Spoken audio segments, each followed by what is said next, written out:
Boa noite, doutora Aline, tudo bem? Boa noite. Deixa eu liberar os outros links também.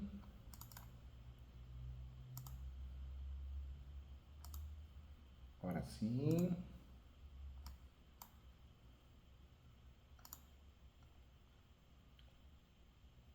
Legal.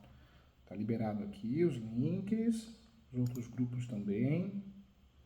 Vamos iniciar então, hein? Vamos lá.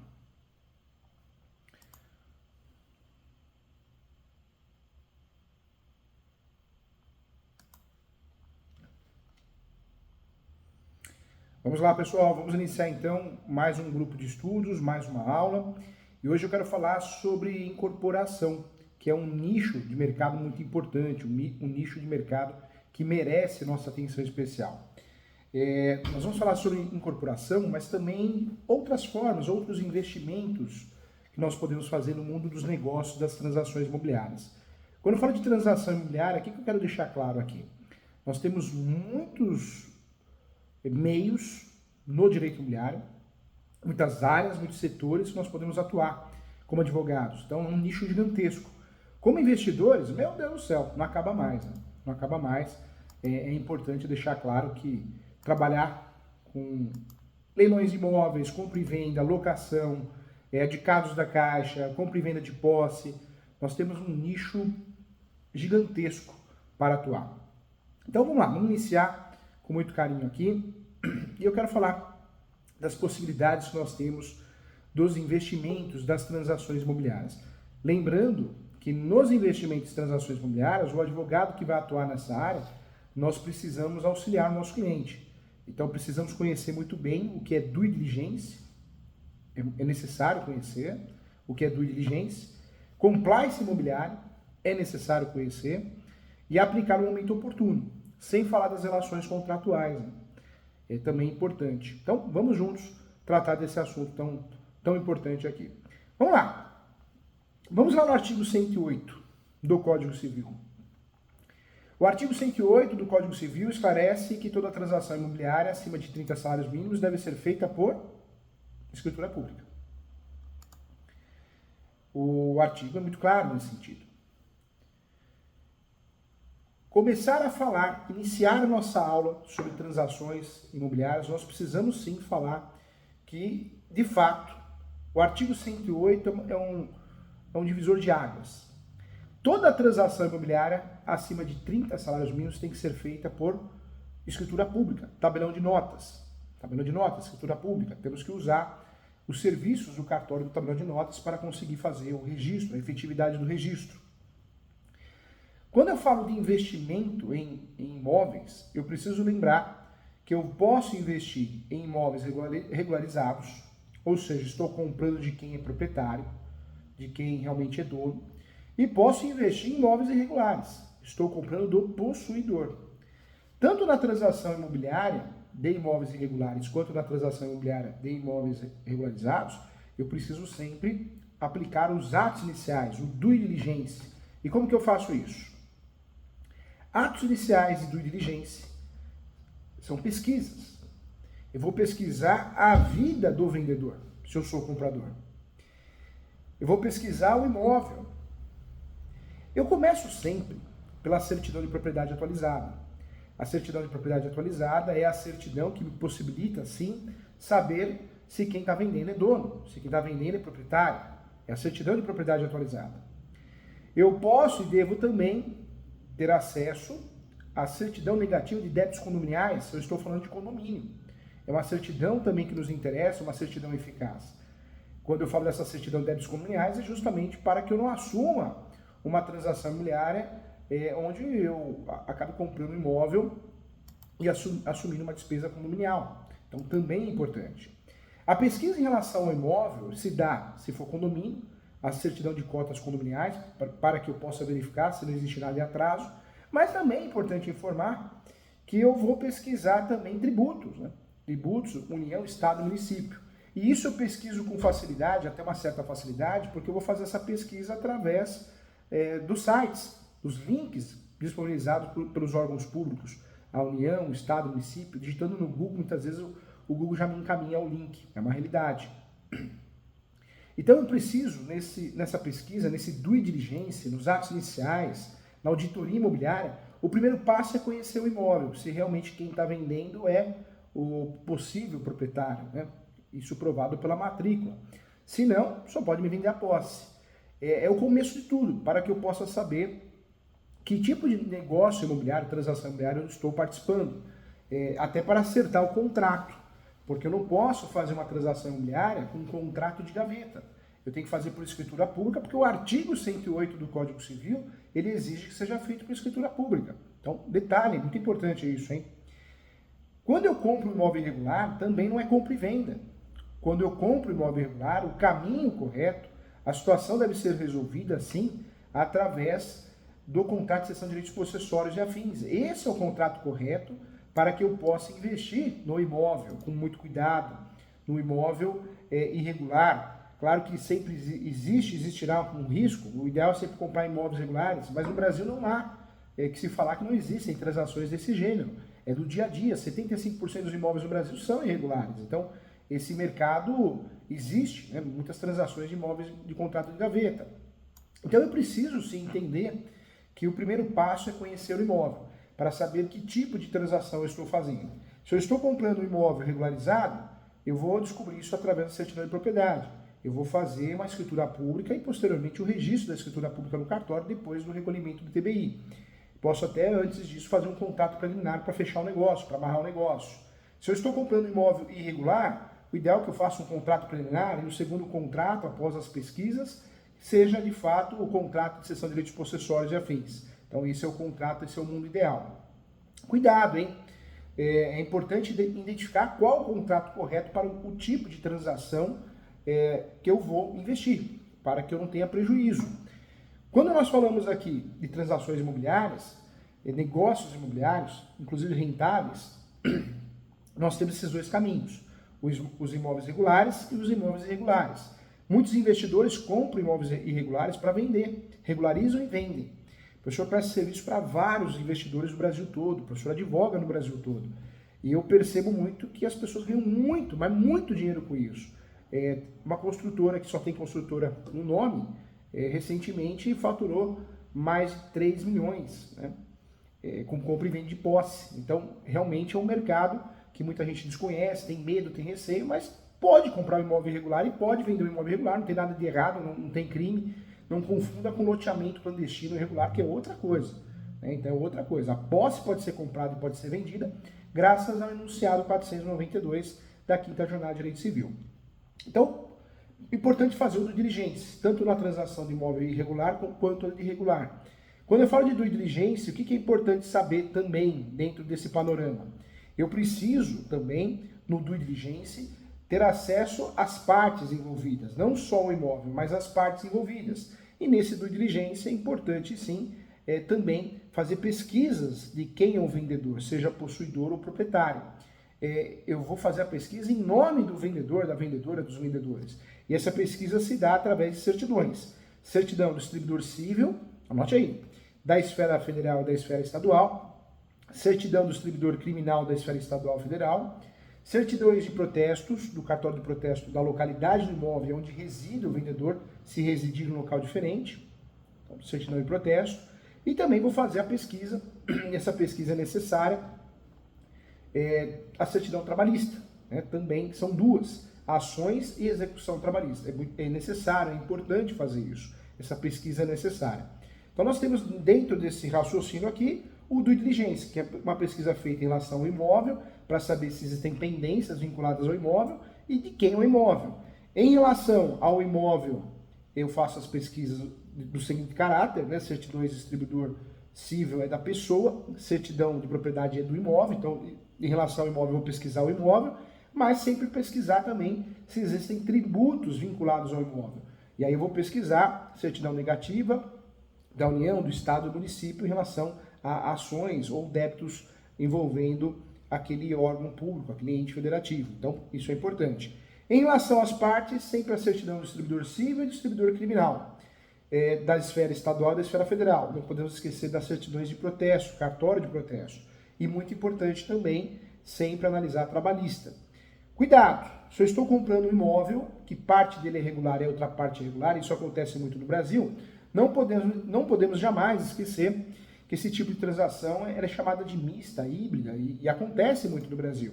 E aí eu também vou fazer um contrato preliminar para fechar um negócio, vou analisar o que está registrado em nome do vendedor, vou passar para o nome do comprador, e o restante, o saldo remanescente, eu vou consertar através, normalmente, de REURB, uso capião, depois eu posso fazer uma unificação diária, fazer uma indicação diária, então existem meios que eu posso usar. Legal, né? Vamos lá. O que eu quero trazer para você de importante também? Então, esse é um tipo de investimento. Mas não podemos esquecer do investimento em leilões, né? Nós conversamos sobre leilão já muitas vezes, várias aulas. Você que vem acompanhando as minhas aulas, você participou. Quando eu falo de leilão, leilão também é um investimento muito conhecido. E quando eu falo em investir em leilão, é importante sim saber que leilão, para investir em leilão, eu preciso saber quais são as regras do jogo. E aí eu preciso saber que se eu compro imóvel em leilão, eu vou arrematar esse imóvel e vou pagar a comissão do leiloeiro. A comissão é paga ao leiloeiro, né? Então eu preciso fazer isso, eu preciso entender que não é só o valor do lance, mas tem a comissão do leiloeiro. Leiloeiro nós pagamos de comissão, honorário 5%. Alguns leilões cobram mais 1% de taxa. Taxa de documentação, e isso é considerado legal, até 6% é legal. Então, é o custo que eu vou ter. Eu preciso saber se aquele imóvel eu vou fazer manutenção ou não. Eu preciso entender se aquele imóvel está ocupado ou não. Então, são situações que eu preciso analisar com muito cuidado. Existem, sim, algumas ações que podem impactar na nulidade do leilão, na suspensão do leilão. São poucas ações e poucas teses, poucos advogados sabem atuar nessa área. Quando eu vou investir no leilão, eu preciso saber se o leilão é judicial ou extrajudicial. Judicial porque o leilão foi objeto de penhora, bloqueio judicial e foi a asta pública em virtude de um processo judicial, seja trabalhista, cobrança, execução.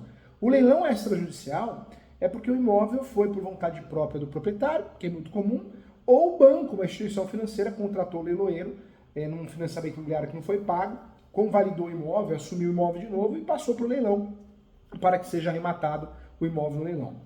Quando nós falamos de leilão, é muito importante ler o edital, de cabo a rabo, imprime o edital, lê com cuidado. Quantos clientes meus aqui no escritório compraram imóveis em leilões, muitas vezes compraram imóveis em leilões e não prestaram atenção, e compraram só 50% da propriedade?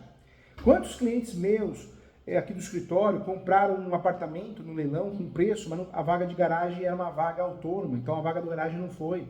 Então tem que ler o que você está comprando. Esse cliente que comprou 50% do apartamento apenas, infelizmente ele comprou e não percebeu que estava arrematando só 50% do apartamento, não a totalidade, perdeu dinheiro, prejuízo irreparável. Então eu preciso ver se o site é falso ou não, e preciso ver se o leiloeiro tem inscrição, né? Tem uma inscrição como leiloeiro, de fato, da junta comercial. Eu preciso ter acesso a isso, ver se o site não é falso, acessar o edital, tomar cuidado com o edital, ler, analisar se tem todas as fotos do imóvel, se não tem, analisar se o imóvel está ocupado ou não. Então isso é necessário, isso é importante. E sempre que eu for fazer a arrematação, eu preciso saber que é um jogo, mas um jogo que pode sair caro. Se eu desistir, se eu dou um lance e depois eu não quero comprar o imóvel, eu vou pagar os honorários do leiloeiro, vou pagar multa, vou assumir uma demanda como réu, então vou arrumar dor de cabeça, inclusive é crime. Então tem que tomar cuidado, hein? Algumas regras importantes. Preço vil. Quando bem leiloado tem preço vil, o leilão pode ser anulado ou suspenso. Então o artigo 891 do Código de Processo Civil esclarece que preço vil é o preço inferior a 50% do valor do imóvel. Então na internet tem muito isso. Arrematei um imóvel com valor abaixo de 50%. Mentira, mentira.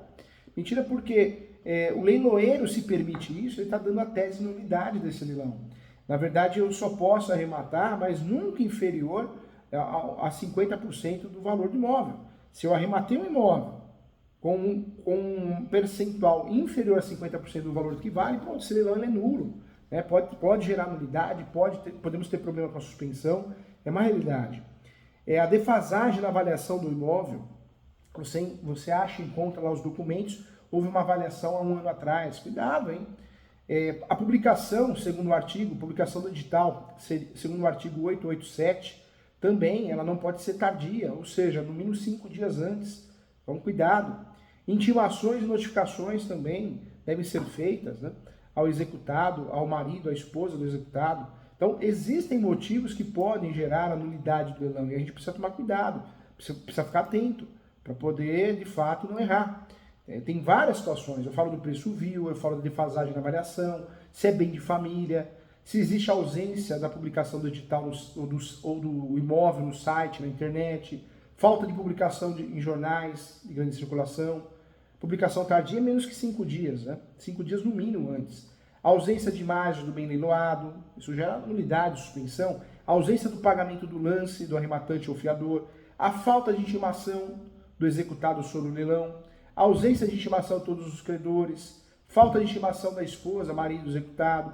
E a ausência, né, de descrição detalhada dos bens leiloados também. Então, tudo isso eu preciso levar em consideração, mas também é uma forma de investimento. Outra forma de investimento também, gente, não podemos esquecer, de fato, os adicados da Caixa. Adicados da Caixa são imóveis que eu compro, como se fosse uma venda direta, da Caixa Econômica Federal. Outros bancos já estão fazendo isso, né? Venda direta de imóveis. A Caixa Econômica chama de adicados da Caixa.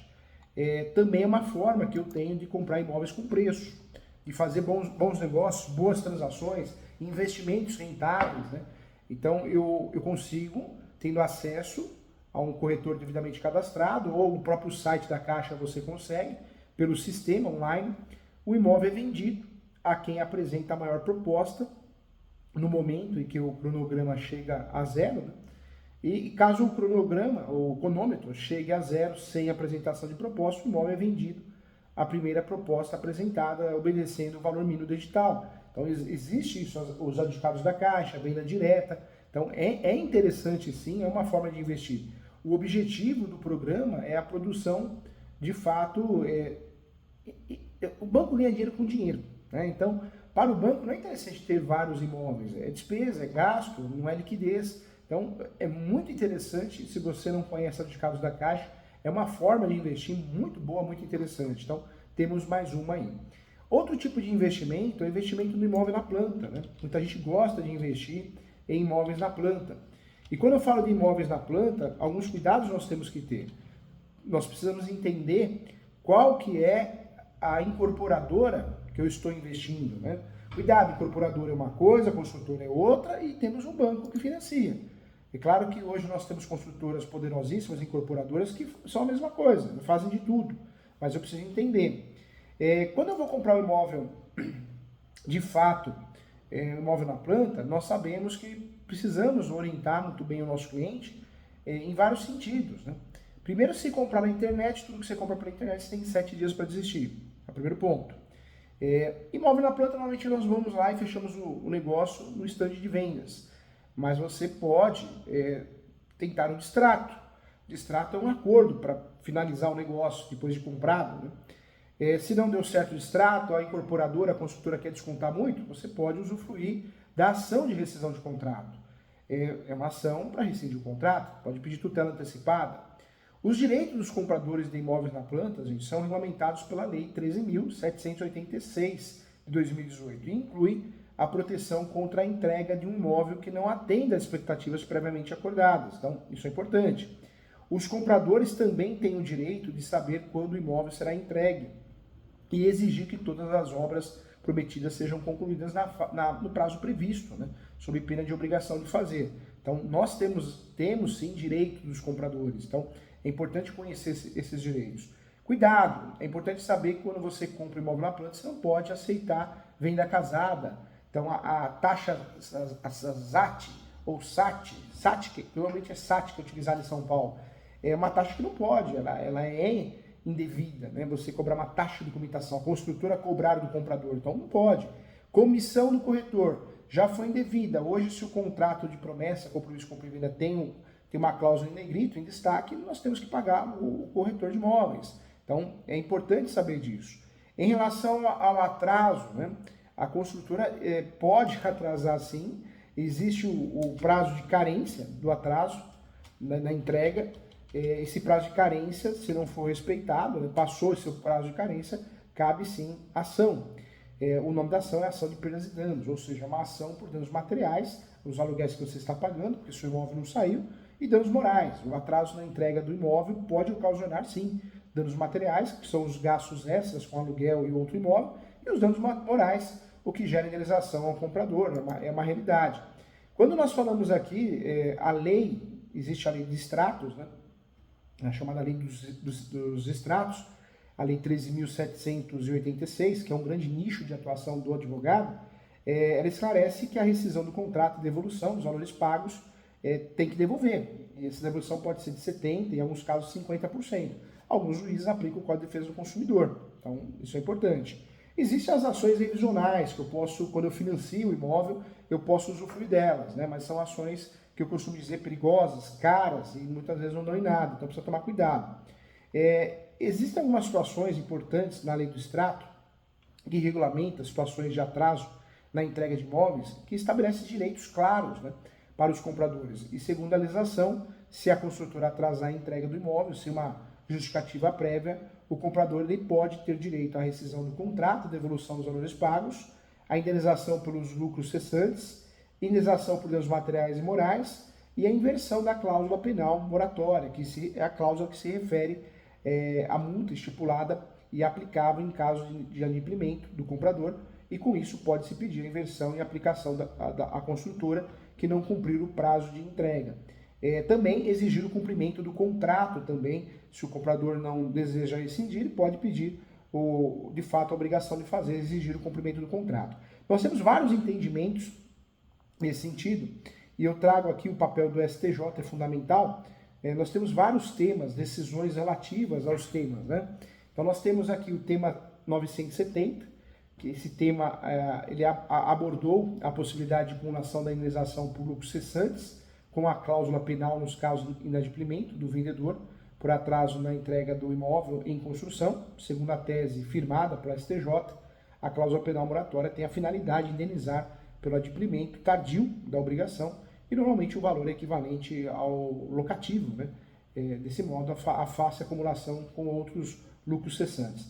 Existe ainda o tema 971, esse tema, nesse sentido, o STJ definiu sobre a possibilidade de inversão em desfavor da construtora, fornecedor, da cláusula penal estipulada exclusivamente para o adquirente, consumidor, nos casos de atraso na entrega do imóvel em construção e de acordo com a tese firmada no contrato de adesão firmado entre o comprador e a construtora, incorporadora, havendo previsão de cláusula penal apenas para inadimplemento do fato, né, do adquirente. Essa cláusula deve ser considerada para fixação da indenização pelo inadimplemento do vendedor, e as obrigações heterogêneas, as obrigações de fazer e de dar, serão convertidas em dinheiro por arbitramento judicial. Então, nós temos sim casos resolvidos através de temas, jurisprudências importantes em relação ao tema. Quando nós falamos do atraso, o que eu preciso saber, né? A lei do extrato, uma lei recente, nova, mas ainda em muitos casos é aplicado o CDC, existem entendimentos diferentes. O prazo de tolerância é de 180 dias, tá, gente? Pode o prazo de tolerância, 180 dias, ser contatado, de fato ser utilizado, né? Contatado no sentido de ser utilizado, e esse prazo de 180 dias é em dias úteis, tá? Não pode o prazo de tolerância de 180 dias ser contado em dias úteis, né? Primeiro, a lei fala que o prazo deve ser de 180 dias corridos, portanto, se fosse estipulado no contrato dias úteis, está de desacordo com a lei. Então, também é importante. Então, mas está pacificado que é 180 dias, tá? O prazo passou disso, cabe o dano. Também a cobrança do INCC no atraso da entrega do imóvel. A partir do momento que está caracterizado o atraso na entrega do imóvel, não pode mais incidir o INCC para corrigir o saldo devedor.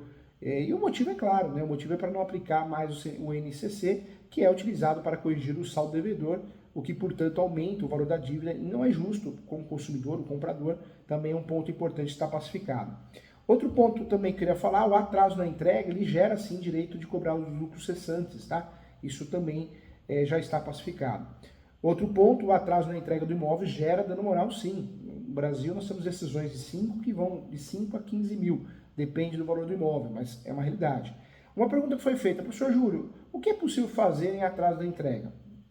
Procurar a construtora e pedir a rescisão do contrato, ingressar com o processo para a construtora pague multa, ou entrar com o processo e pedir o lucro cessante. Então você tem esses 3 caminhos, essas 3 opções, né? São opções que nós temos. Legal, né? Agora, já falando em construtora, eu quero falar da incorporação. Agora sim podemos falar de incorporação, né? Agora nós temos base legal sobre investimentos imobiliários, então agora fica mais fácil, fica correto falar sobre incorporação imobiliária. Professor Júlio, o que é incorporação, a tal incorporação imobiliária? Então, a incorporação imobiliária, ela atrai um grande número de empreendedores e investidores que veem no mercado imobiliário uma possibilidade de ganhos financeiros devido aos valores elevados que a transação de uma compra e venda envolve, né?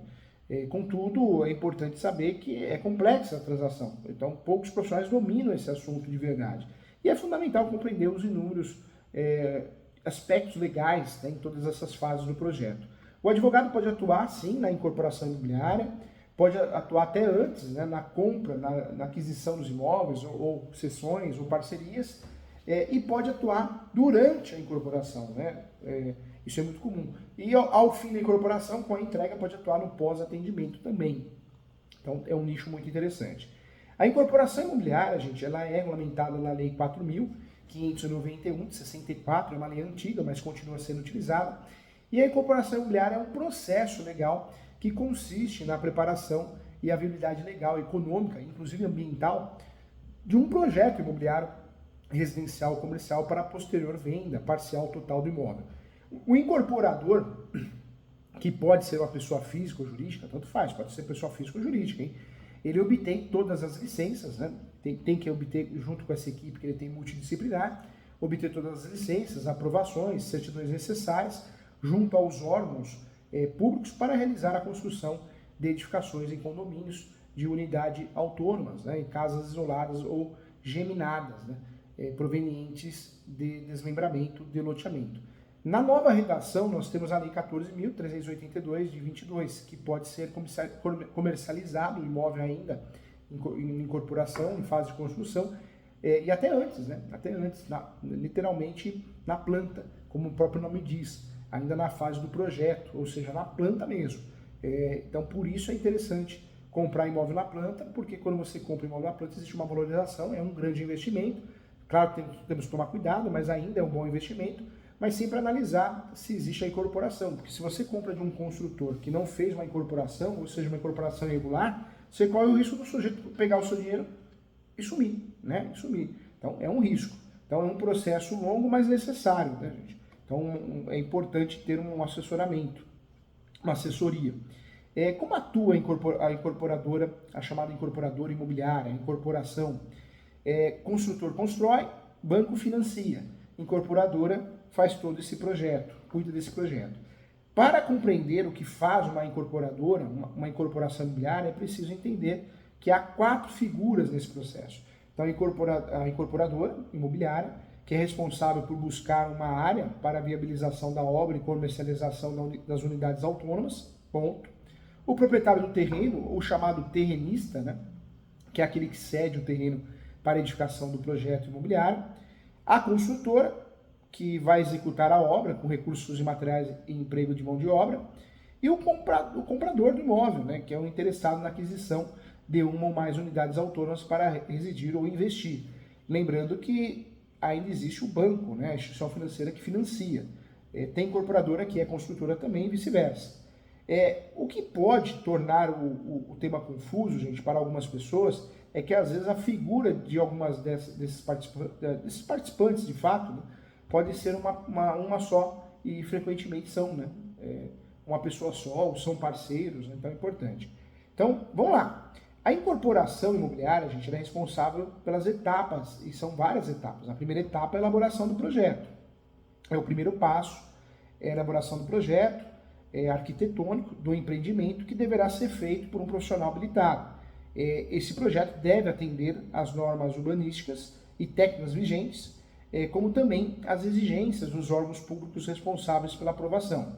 O segundo passo é a aprovação. Após a elaboração do projeto, o incorporador deverá apresentá-lo aos órgãos públicos competentes para obter as aprovações necessárias, e dependendo do município, a aprovação pode envolver diferentes órgãos, como a Prefeitura, a Secretaria de Urbanismo e Meio Ambiente, entre outros. Depois nós temos o memorial de incorporação, com um projeto aprovado, registra-se, né, a incorporação, a incorporação imobiliária no cartório de registro de imóveis competente, e esse registro é fundamental para dar publicidade ao empreendimento e garantir aí a idoneidade da obra e segurança dos futuros compradores. Aí chegamos na fase de venda, né, a fase de vendas da unidade, com o memorial da incorporação, o incorporador poderá iniciar as vendas, né? Essa é uma vantagem de fazer a incorporação tudo certinho, você pode iniciar as vendas, você vende algo que não está pronto, né? Então você pode iniciar do empreendimento e geralmente por meio de contratos de promessa, compra e venda, são os contratos utilizados.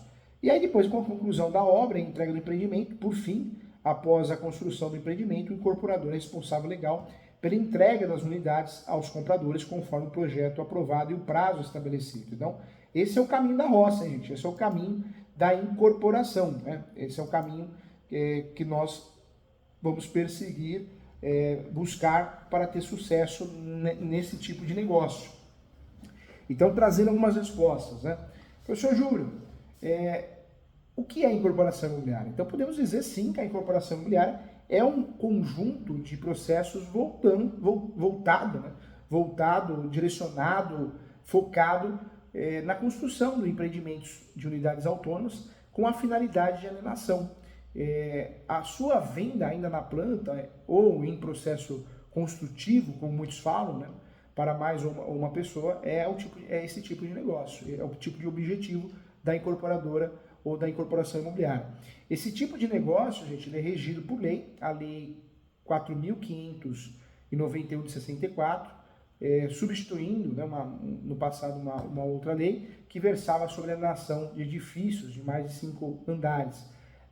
As incorporadoras, gente, são figuras definidas no artigo 29 da lei superada, que englobam pessoas, né, ou empresas que incumbem da realização de empreendimento imobiliário em um terreno que pertence a outro proprietário. Então, essa ideia é o plano de negócio. A incorporadora funciona como? Então, volto a falar, nós temos as etapas, né, que podem ser, resumidamente, 4 pontos. A incorporadora, responsável por avaliar a validade econômica da obra, integrar também a parceria entre o dono do terreno e a construtora que é incumbida da construção também, o dono do terreno, né, o proprietário que cede o espaço para edificações, e os compradores, aqueles que, mediante contrato e pagamento adiantado, financiam a construção das unidades. E precisamos falar também, isso é um tema importante, gente, não podemos deixar de lado, o patrimônio de afetação, né, que é algo novo, se a gente parar para pensar. Por quê? O que é patrimônio de afetação, professor Júlio? A Lei 10.931 de 2004, ela trouxe algumas mudanças, de fato algumas mudanças, né, para a Lei 4.591 de 64, essa lei antiga. Tanto é que nós temos os artigos 31A a 31F, que está regulamentado o chamado patrimônio de afetação, que é a separação entre o patrimônio da incorporadora, eu separo, e o patrimônio do empreendimento. Isso foi maravilhoso, uma proteção para os compradores. Ao desvincular esses dois elementos, os dois patrimônios, o novo empreendimento passa a ter administração própria, né, e recursos exclusivamente destinados para a construção, que impede a incorporadora de se valer desse bem para quitar outras dívidas de fora, caso entre em processo de falência durante o processo de incorporação. Então, isso foi uma vantagem absurda, maravilhosa. Segundo o artigo 756 do Código Civil, a alienação e hipoteca estão condicionadas ao poder de dispor do bem. E quando o processo é registrado pelo memorial, a incorporadora já não pode dispor das vendas das unidades, né? Das unidades vendidas. Então, isso é um grande avanço, isso é muito importante. Como funciona o processo de estabelecimento de patrimônio de afetação? Também é outra dúvida, né, gente? Muita gente tem dúvida em relação a isso. Para constituir o patrimônio de afetação no processo de incorporação imobiliária, incorporadora, é necessário averbar o termo assinado pelas partes, incorporadora e titulares de direitos reais de aquisição sobre o terreno. E no registro de imóveis ou na forma de declaração anexa ao memorial de incorporação, que também é registrado. Também, gente, não podemos deixar de lado que para elaborar ambos os documentos, basta indicar que o processo de incorporação está contido no Instituto, né, no Instituto de Afetação, conforme estabelecido na Lei 4.591. Além disso, né, também é importante, outros documentos integram, de fato, o processo de incorporação imobiliária a ser lavrado no cartório como obrigação do incorporador. E alguns desses documentos nós temos documentos que estão dispostos no artigo 32 da Lei 4.591. Nós temos aí o título de propriedade do terreno, certidões negativas, anote aí, certidões negativas de impostos federais, estaduais e municipais, histórico da propriedade do imóvel, abrangendo os últimos 20 anos, projeto de construção, aprovação pelos órgãos adequados, cálculo das áreas das unidades, certidão negativa de débitos para a Previdência Social, memorial descritivo das características da obra, avaliação do custo global do empreendimento, discriminação das frações ideais do terreno com as unidades autônomas, minuta da futura convenção de condomínio, que regulará a edificação ou conjunto de edificações, e atestado da unidade financeira fornecido para o estabelecimento de crédito. Não podemos esquecer também, outro documento, é a declaração acompanhada de plantas elucidativas sobre o número de veículos que a garagem comporta e os locais destinados às guardas deles. Tá? Então isso é importante, não dá para deixar de conferir a Lei 4.591 de 64, é necessário, é importante para que a gente possa ter sucesso, né, nesse tipo de investimento como incorporador. Incorporadora no direito brasileiro é o nome dado para o conjunto de atividades exercidas com a finalidade de construir ou promover a construção de edificações ou conjunta de edificações, bem como também imóveis, né? Então esse é o grande objetivo. Então, olha só, hein? Quando nós falamos de incorporação, olha como esse assunto é importante, é necessário. Eu quero trazer para você alguns pontos também, alguns pontos necessários. De acordo com o artigo 28, parágrafo único, a Lei 4.591 de 64 esclarece muito bem, a incorporação imobiliária, ela é sim atividade exercida com o intuito de promover a realização de construção para alienação total ou parcial de edificações, ou conjunto de edificações compostas de unidades autônomas, né? Em outras palavras, é procedimento por meio do qual o incorporador propõe, né, a construir um empreendimento formado por unidades autônomas, as quais serão posteriormente objeto de alienação. Então, isso, né, resumindo, é isso. Nós temos, né, nessa situação, gente, atenção à lei, né, a lei de incorporação imobiliária. Tudo que nós falamos aqui, temos que tomar cuidado porque temos que fazer uma conferência, um checklist.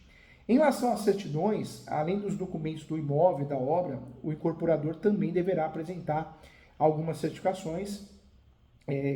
Essas certificações são apresentadas através de certidões negativas referente às pessoas envolvidas ao imóvel e à atividade em si. E aí eu trago entre elas certidões negativas de impostos federais, estaduais e municipais, nós já falamos, de protesto, de fato de títulos de ações cíveis e criminais, né? De ônus reais relativamente ao imóvel e também aos alienantes do terreno e ao incorporador. A certidão negativa de débitos para a Previdência Social, quando o titular de direitos sobre o terreno for responsável pela arrecadação das respectivas contribuições, também é obrigatória. O atestado da unidade financeira, gente, ele é fornecido, volto a falar, ele é fornecido por estabelecimento de crédito que opere no país há mais de 5 anos, essa é a regra, tá? Em relação à certidão expedida pelos ofícios de protesto, pelos distribuidores forenses, né? Justiça estadual e Justiça Federal. Então, importante também. Licenças e alvarás, né? Então, também outro objeto de dúvida em relação à incorporação. É um aspecto relevante, inclusive, que deve ser cumprido, né, pelo incorporador. Nós temos, sim, que levar documentos de incorporação imobiliária ao registro de imóveis, ao cartório de imóveis. Então, alvará de construção, posteriormente o ABITS, eventuais licenças ambientais necessárias e também alvará de corpo de bombeiro local, também, tá? Então, importante. Então, é isso, hein? Legal, né? Então, muito assunto. Eu sei que conversamos de muitas informações, mas tudo que foi falado aqui muito necessário, né? Muito necessário para que possamos entender um pouquinho de incorporação imobiliária. Vamos lá. Professor Júlio, comprei um imóvel, meu cliente comprou um imóvel na planta, quer desistir. Distrato é o fim. É o fim consensual, né? É o divórcio consensual. Não quero fazer distrato porque, de fato, a construtora quer ficar com 40%, 50%, 70%. Então, eu deixo o distrato do lado e vou pensar numa ação de rescisão de contrato. Quando envolve financiamento imobiliário, tem a questão dos juros abusivos, eu vou trabalhar, assim, com outra ação revisional, que é uma ação perigosíssima. Cuidado, revisional, muita gente acha que vai resolver seus problemas. Hoje o professor viu, passou na televisão, o filho da Atena fazendo propaganda de uma empresa que reduz juros abusivos. Poxa, a gente sabe que dificilmente isso vai acontecer, né? Mas é aí que tá. O golpe tá aí, cai quem quer, não tem jeito, né? As pessoas, nós somos induzidos a erro o tempo todo. E a televisão faz isso com a gente, né? Porque a televisão não vai pesquisar se aquilo é verídico ou não. Vai lá, pagou, tô fazendo propaganda, né? Complicado, né, gente? Bem complicado. Então, é uma ação que é utilizada. Quando a construtora ela entrega o imóvel com um vício oculto, ou seja, erros, vícios, eu posso apresentar ação de perdas e danos. É a ação que eu vou fazer, é a ação que eu vou buscar, é a ação que eu vou utilizar para pedir, né, perdas e danos. Então, é a ação que eu vou utilizar. Quando eu falo aqui de uma situação onde eu vou buscar outro meio, porque o banco não me passa as informações, o que eu fiz, ou quanto eu devo, quanto eu paguei, existe a ação de exigir contas, é uma outra ação, tem um outro objetivo. Então, nós temos, de fato, a possibilidade, sim, de utilizar esse sistema, né? Essa possibilidade de utilizar também a ação de exigir contas para obrigar o outro a prestar contas. São ações que nós podemos usufruir dentro desse mecanismo. Então, uma ação importante também. Quando nós falamos aqui em relação à incorporadora, existem os investidores que fazem incorporação, é um tipo de investimento, e existe quem compra imóvel na planta, é outro tipo de investimento, também são investimentos importantes. Agora, não podemos deixar de falar aqui, que hoje é moda, né, das kitnets, né? Tem até cursos na internet, virou moda.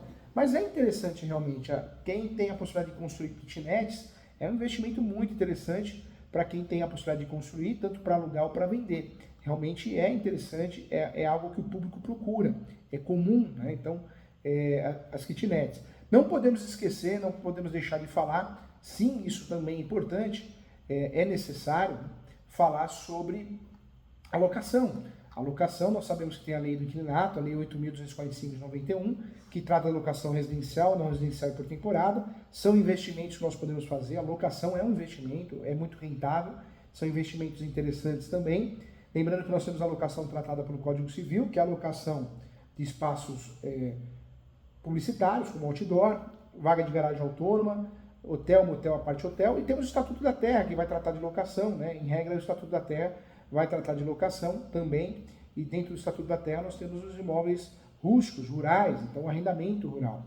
Então também é um nicho para o investidor também a locação em diversos pontos também, né? Seja na seara que for. Então também é interessante. Vamos lá, eu quero trazer para você uma situação importante. Qual que é a diferença então da incorporadora e da construtora? Você parou para pensar? Além de incorporação imobiliária, ela deixa claro o conceito dessas duas figuras, hein? Fundamentais na realização da incorporação. A construtora, ela, como intuitivamente se imagina, ela é aquela empresa física, né, que de fato irá erguer o prédio, o imóvel, a casa, é um empreendimento, né, as suas unidades autônomas. A incorporadora, por sua vez, gente, é aquela empresa ou indivíduo, pessoa física, já falamos aqui, que irá vender as unidades, né, ou frações ideais no terreno ao mercado, gerenciando prazos e coordenando a incorporação de maneira geral. Lembrando-se que o conceito exposto acima é o conceito mais tradicional possível, né? Então é importante. A preparação para a incorporação, gente, volto a falar, eu preciso levar a cartório de imóveis, conseguir o registro da incorporação, pronto, eu estou pronto para vender. Estou pronto para vender de forma legal, né? E falamos do due diligência imobiliário, que eu faço também quando eu vou comprar um imóvel na planta, ou quando eu vou investir como incorporadora, eu também tenho que fazer, não é só o due diligência na compra e venda de imóveis fora, nesse tipo de transação também eu vou aplicar. Não podemos esquecer que é muito comum a aquisição de terrenos, e principalmente, né, modelos de é um modelo de negócio a parceria. Então, a incorporadora é muito comum usufruir de contratos de parceria. Eu vou construir no teu terreno, a hora que eu finalizar, eu te dou dois apartamentos, 3, 4, 5. Isso é muito comum. Existe a chamada permuta física também, que consiste na aquisição do terreno pela incorporadora, em contrapartida à cessão de unidades imobiliárias futuras aos proprietários que são dadas em pagamento do terreno. A permuta física, gente, ela pode ser integralmente física, sem que envolva o pagamento em dinheiro, ou pode envolver pagamento de uma torna, né? Ou seja, a transferência de uma parte do valor do terreno em espécie, em condições negociadas pelas partes e o restante do seu valor pago com a transmissão da propriedade de algumas das unidades futuras ao dono do terreno, tá? A permuta física, ela pode ser feita com torna ou sem torna. Quando é feita com torna, é o lado de permuta financeira que, de fato, proporciona o recebimento. Existe também ainda, outro nome dado também, a permuta financeira. Diferentemente da permuta física, na permuta financeira, o proprietário do terreno, em contrapartida, né, a alienação do bem à incorporação, receberá participação financeira nas vendas das unidades autônomas. E dessa forma, ao invés de imóveis físicos, o proprietário do terreno obterá, nas condições estabelecidas entre as partes envolvidas, um percentual em dinheiro do valor geral de vendas, o chamado VGV das unidades. Então, também acontece também. É muito comum nesse tipo de negócio. Então, também é importante falar sobre isso. O patrimônio de afetação, então, foi a grande novidade, né? E é importante também falar dentro desse cenário da tributação, a transferência do terreno, despesas, né? Na fase de estruturação, a incorporação imobiliária envolve praticamente um imposto, que é o ITBI, cuja competência da instituição, para a instituição e cobrança é do município. E além desse imposto, serão cobradas também taxas e emolumentos cartorários para a lavratura e o registro no cartório de imóveis, né? No registro do cartório de imóveis, isso tem que acontecer para que a situação seja bem resolvida e seja de forma regular. Então, isso é importante. Então, nós temos os emolumentos da escritura pública, que é lavrada pelo cartório e tabelião de notas, emolumentos de registro, cartório de imóveis, o ITBI, né, que depende da prefeitura, emolumentos de escritura pública, não tem como fugir.